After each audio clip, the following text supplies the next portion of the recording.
Hi, my name is Eleanor, or Elle. I go by either name, and I wanted to make a quick video just to introduce who I am in case you have any questions about my background or what brought me to movement. So again, my name is Elle. God, it's been such a journey to get here. I started social work in 2011 when I graduated from college. I was committed to working in substance abuse treatment, so I was in San Francisco working several jobs in substance use treatment. And what I noticed is that I needed something. So I would work my 4 jobs. I was a combination of a nanny and working in multiple treatment facilities. And I just felt so burnt out at the end of the day. And it was so different. It was my first time in like the real world as an adult with a full-time job. And which I'm very fortunate to say was when I was 22. And yeah, I needed something. And I noticed I was really stressed out, and I was hearing really, really deeply moving and really emotional stories every day at work. And so I saw a Groupon for a fitness class, and I decided to go. I'd never really been a working out kind of person my whole life. I grew up in a family that was pretty movement averse, had a lot of trauma and negative feelings about experiences with movement in the past, both from my family and I think from myself as a kid who had asthma growing up, who just really hated PE class and would have gladly skipped PE to take another course, academic course, would have gladly read a book in the corner, even on the fun days where we were like playing games or whatever, or dodgeball, hated it. So I never really liked movement. I thought of exercise as something I had to do in high school and college because I wanted to lose weight, like every woman at some point, I believe, in the United States goes through, even though I did not need to lose weight. Arguably no one does. So that was kind of the way I connected it in my mind, was you work out to lose weight. You don't eat a lot of calories, and that's what you do. But it never crossed my mind that movement can mean so much more to me than that. So I started this movement practice, fitting it in around my jobs in San Francisco, and changed my life. It was the first time in my life that I felt powerful, that I felt strong. It was the first thing in my life that was something to do that wasn't drinking at a bar with friends. It gave me a reason to want to go home early on a Saturday night instead of staying out till 4 a.m. And get up and go work out the next day. So it really gave me this new sense of purpose and meaning that I was looking for. It felt, doesn't matter how shitty I felt going to class, I felt amazing after.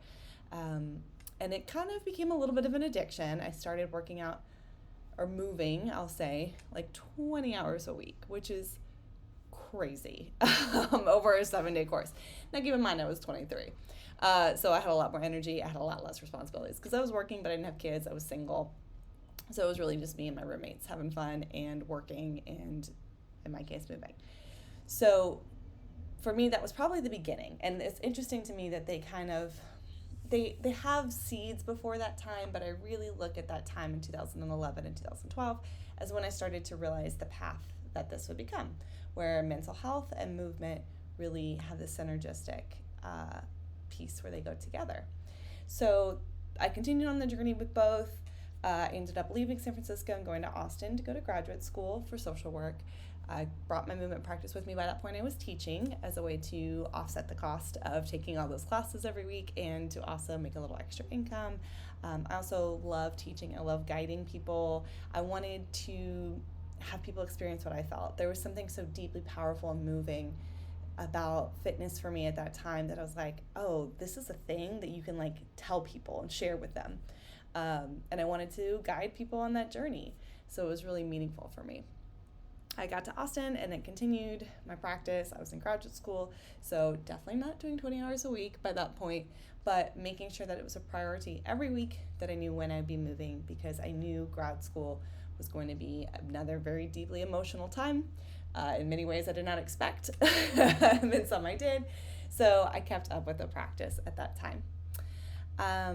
From there, I moved home to New Orleans, which is where I'm born and raised, and have continued the practice here. I'm now a licensed clinical social worker in the state of Louisiana. I've worked pretty much at all the nonprofit type of things. I've worked at hospitals, I've worked in research, I've worked at schools, I've worked at agencies, I've worked in community care, worked at a lot of different placements for social work, eventually now owning my own private practice, and continued to teach movement as well. And I've expanded it into my movement and mindset workshops and one-on-one coaching.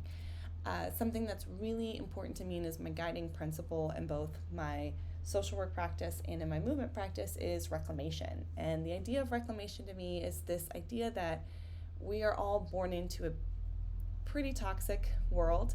I think a lot of us can agree on that. There's some beautiful parts of this world and there's some deeply troubling parts of this world. Now, of course, depending on what your identity is and what group you belong to, you might have to deal with more toxicity than others, which is, of course, unfair. But we live in this really toxic world, and part of that toxic world is a lot of the messaging we get about who we are and what we're allowed to do and who we're allowed to love, and what we should think about ourselves. And by the way, if you don't really like yourself, you should go buy something because that will make you feel better. And I think for me, reclamation is this idea that I don't need to buy something to become who I want to be. I already have it in me. I already have all the things I need inside of me, and I just need to reclaim them and make them my own and dial down those mean voices in my head and bring out my own voice so that I can live in authenticity and truth. What I have found from 10 plus years of doing this work on both ends, mindset and movement separately and together, is that once you go on this journey, the rewards are amazing. It can be, of course, it's a really challenging journey. It's not always fun. It requires a lot of showing up when you don't want to. Some people won't stick around when they realize you want to change. But on the other side of it, there's some really great things like feeling fulfilled and having meaningful relationships and being around people who see you for who you are and value you. Feeling safe to create boundaries with people that are trying to take advantage of them, or all kinds of wonderful things, really, that is just on the other side of that. So it's something that I found to be really deeply meaningful. I'm hoping that this channel will be a place for me to share some free exercises and classes.